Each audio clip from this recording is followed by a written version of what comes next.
Olá, alunos! Eu sou a professora Elaine, de Biologia. Vou fazer com vocês a resolução das atividades referente à primeira semana do PET 3 de Biologia do primeiro ano do ensino médio. Questão 1. Os procariontes diferenciam-se dos eucariontes porque os primeiros, entre outras características. Letra A. Não possuem material genético. Na verdade, nós já sabemos que as células procariontes possuem sim material genético. Letra B. Possuem material genético como os eucariontes, mas não possuem núcleo diferenciado.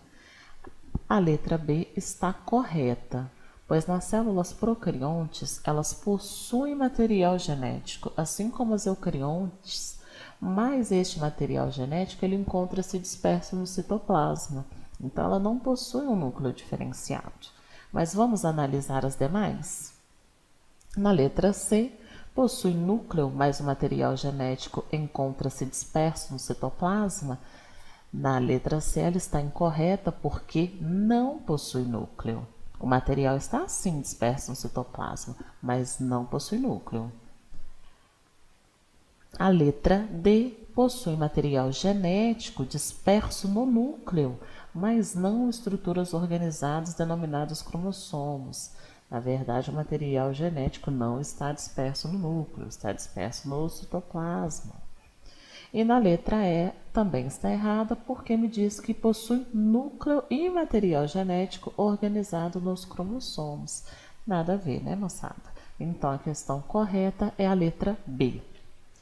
Questão 2. Quais as diferenças existentes entre células procariotas e eucariotas quanto ao núcleo e o citoplasma? Então, nas minhas células procariontes, elas não possuem núcleo definido, possuem material genético disperso no citoplasma e não apresentam carioteca, que é o meu envoltório nuclear. Essas células procariontes são células mais primitivas, né? Acreditavam-se que essas células, na verdade, foram a partir das procariontes que houve uma evolução para as células eucariontes.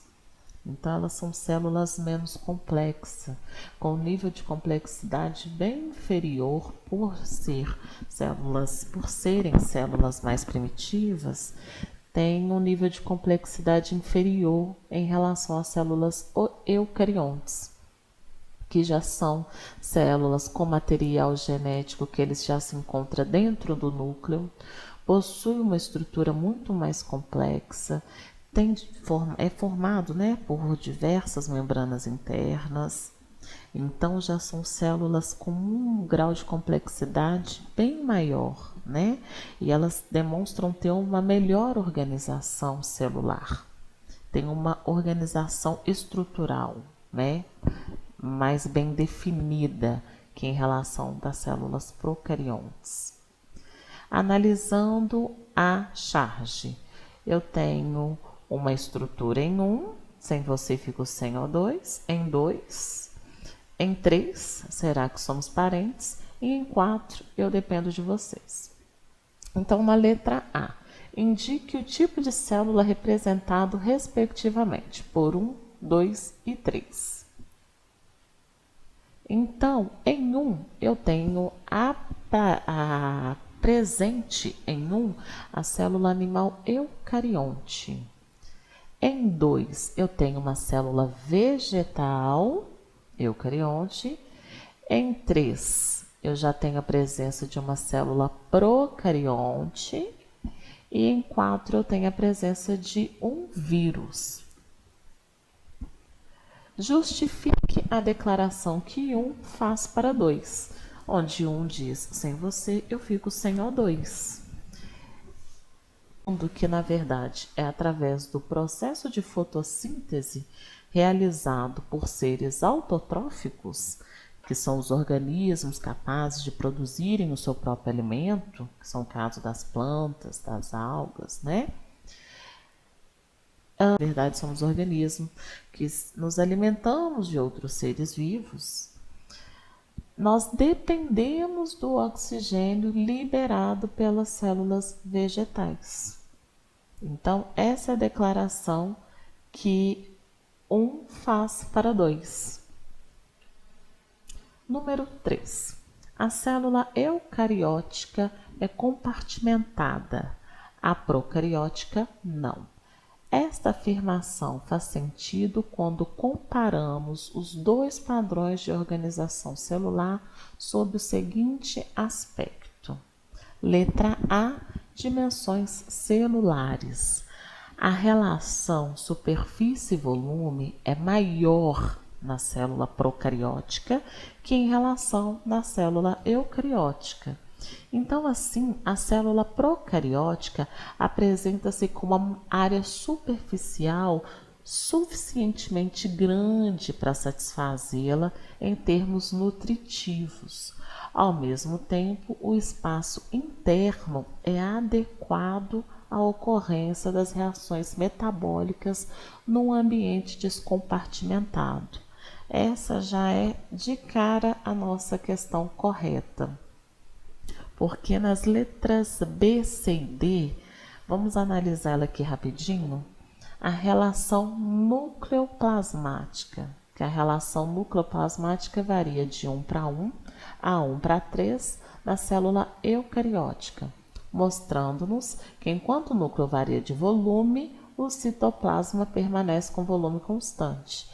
Então, a B a gente já pode descartar, porque quando eu vario de volume, o núcleo varia de volume, o meu citoplasma ele não vai poder permanecer constante, ele também vai variar.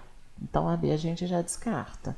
A C, presença de estruturas membranosas, a presença de mesossomo e nucleolo nas células procarióticas dispensa a presença de outras organelas citoplasmáticas. Então, também incorreta, porque na verdade não dispensa a presença das outras organelas. Na verdade, ainda necessita sim da presença das outras organelas citoplasmáticas. E em D também nós podemos descartar, porque me diz sobre o processo evolutivo. A compartimentação das células eucarióticas é decorrência do processo evolutivo desenvolvido no sentido da diminuição das suas superfícies internas, já que as superfícies externas crescem mais que o volume da célula, na medida em que as dimensões celulares aumentam. Essas superfícies externas também, gente, não estão corretas de se afirmar. Então, a questão correta é a letra A, que me diz exatamente sobre as dimensões celulares. Número 4. Todos os seres vivos apresentam em suas células a membrana plasmática? Com certeza. A questão correta já é a minha letra A, porque vamos só avaliar as demais. Eu tenho na letra B plastos, letra C lisossomos, D carioteca e E centríolos. Na verdade, centríolos, carioteca e lisossomos eu encontro nas minhas células eucariontes. Os meus plastos eu encontro nas minhas células vegetais. E a minha membrana plasmática eu encontro em todos os seres vivos que apresentam em suas células membrana. Então, a membrana plasmática eu encontro em todos os meus seres. Essa foi a resolução do PET 3 da primeira semana do ensino de biologia do primeiro ano. Espero que vocês tenham gostado. Nos próximos dias publicarei as demais atividades.